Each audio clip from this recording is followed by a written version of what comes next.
Bien amigos, seguimos con Pablo Bustamante. Les recuerdo que para que sus tweets puedan aparecer en la parte baja de la pantalla, puedan comentar la entrevista, por favor pongan el @Alfonso Baella o el @Redes y Poder.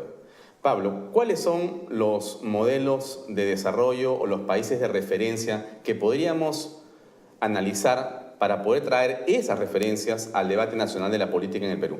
Te agradezco la pregunta, porque más que modelos de un país, creo que hay que traer las experiencias adecuadas para lo que nosotros necesitamos. Por ejemplo, Singapur. Acaba de morir su gran líder, a que lo acusan de autoritario y todo lo demás. Pero ha dejado 3 lecciones importantísimas, diría yo. Número 1, ha instaurado la meritocracia en el Estado. O sea, él trata de llevar los mejores jóvenes, los mejores profesionales a trabajar al Estado y van ascendiendo en función de sus méritos. Les paga cifras récord. Un funcionario en Singapur puede llegar a ganar, funcionario público, puede llegar a ganar $2 millones al año, muy cerca de lo que puede ganar un gran ejecutivo en una empresa multinacional. Pero aquí alguien podría decir que aquí pueden llegar a robar $2 millones al año. Seguramente algunos lo hacen. Porque la desconfianza en el sistema, claro, es bastante, es enorme.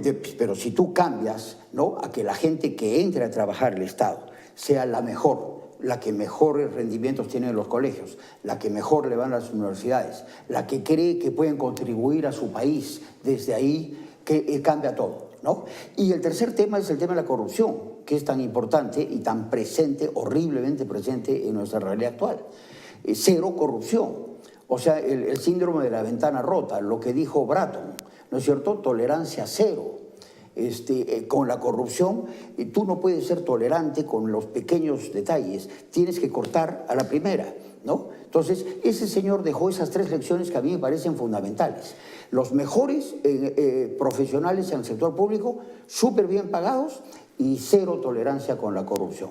¿Tú dirías que esa experiencia singapurense podría aplicarse al Perú y al gobierno de ahora, o habría que esperar un nuevo gobierno? Yo creo que es algo que hay que empezar y cualquier día es bueno para empezar. ¿También ahora? Sí, por supuesto. ¿Canteriano podría tener el liderazgo para poder implantar o comenzar a mirar ese futuro? Yo creo que nunca un gobierno debe empezar a implantar algo sin antes haber comunicado y dialogado con la población, haber difundido ideas, explicado por qué es bueno algo y por qué no es bueno lo otro, ¿no? Nuestros gobiernos hacen cosas, decretan, hacen leyes, miles de leyes y reglamentos y normas, pero nunca las prepublican, nunca las conversan. Primero, difundir, explicar, dar información, comunicar, y después se implanta una norma. Parte de lo que puede estar ocurriendo en Tía María y en el sur del Perú o en otros lugares tiene que ver con información. Claro, se ha hecho todo lo contrario. Se ha venido diciendo que la minería era mala, que la minería contaminaba,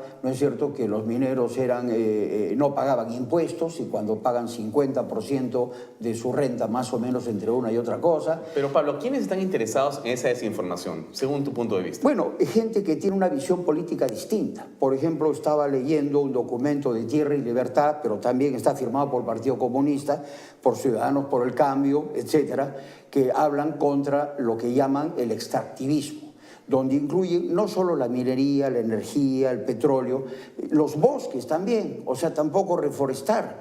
También incluyen lo que llaman sembríos, unisembríos, de una sola especie, digamos, sembríos masivos, puede ser cebollas, espárragos, tampoco, ¿no? Porque lo que quieren es que no dependamos en absoluto del mundo exterior. O sea, tenemos que convertirnos en un feudo autárquico, cerrado, ¿no es cierto?, para vivir como pobres, más bien como pastorcitos, ¿no es cierto?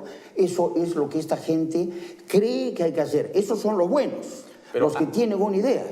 Otros lo que quieren simplemente es llegar al poder para hacer de él lo que sabemos que hace mucha gente. Ayer un invitado de este programa, Miklos Lucas, dijo que lo que estaba ocurriendo aquí eran una especie de sandías. Eran los líderes sandía, verdes por afuera y rojos por adentro. ¿Tú crees que eso ha ocurrido? ¿Han pasado de una camiseta roja a una verde para justificar un tipo de activismo? Pero sin lugar a dudas, porque el dinero de los europeos con su dolor de conciencia por el mal comportamiento que han tenido en la época de la colonia y el desastroso siglo XX que nos regaló Europa, creen que pueden lavar sus pecados sembrando en América Latina y en el África, digamos, las cosas que ellos no hicieron, ¿no? Entonces ellos cambiaron el financiamiento, ¿no?, de una cosa a la otra, ¿no? Y hay pues financiamiento para actividades ambientalistas ciegas,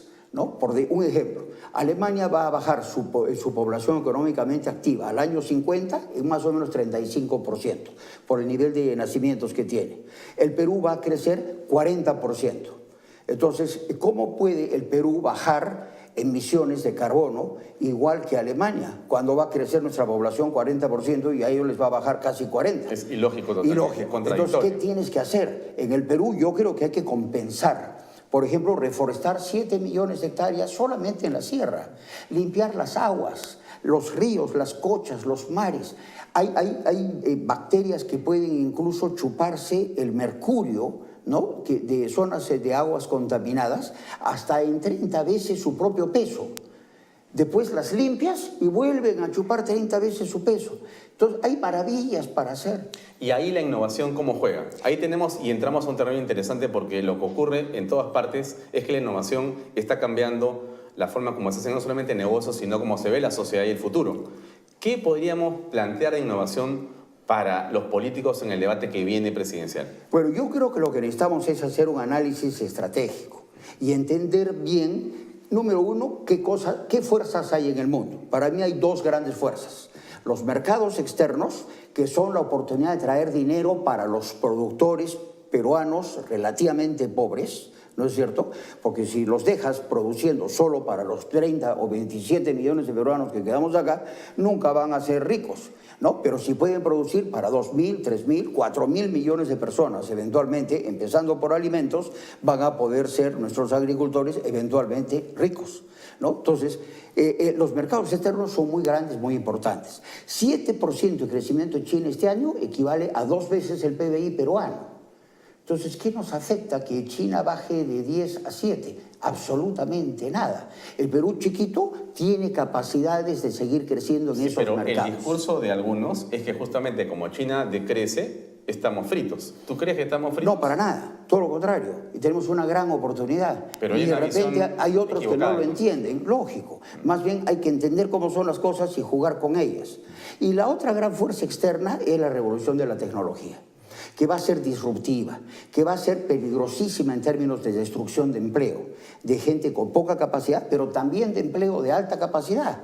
Ya esto se ha hablado en el Economist, lo ha hablado Nuriel Rubini, lo habla, por ejemplo, la gente de diferentes publicaciones de la universidad que quedan en Silicon Valley, ¿no? Singularity University, ¿no? Esto es una realidad que ya está encima nuestro.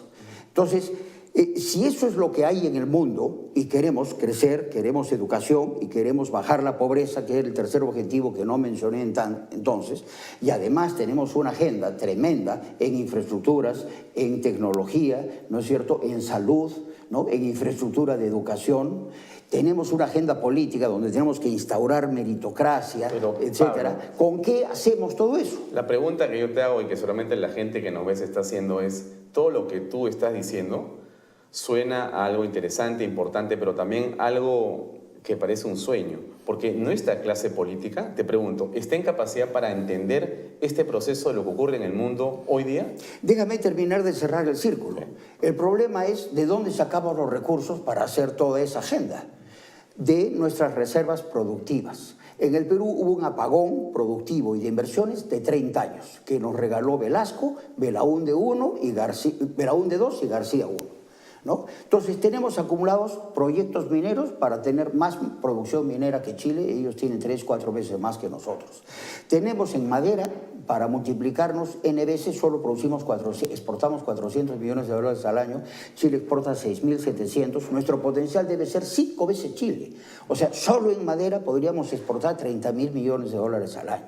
Acuicultura, bionegocios, por Dios, es un país infinito. Entonces, ahí están los recursos. Yo no creo que nuestros políticos estén en capacidad de entender, que es tu pregunta. Entonces, lo que tenemos que hacer es empoderar a los ciudadanos, para que los ciudadanos les digan a los políticos qué es lo que queremos que hagan. Ellos deben administrar la voluntad y los objetivos de los ciudadanos. Y entonces, no seguir en el jueguito entre ellos. Claro, interesante que quien nos esté escuchando entienda que lo que importa es entender este proceso de lo que pasa en el mundo y exigirle a los políticos que cambien el discurso.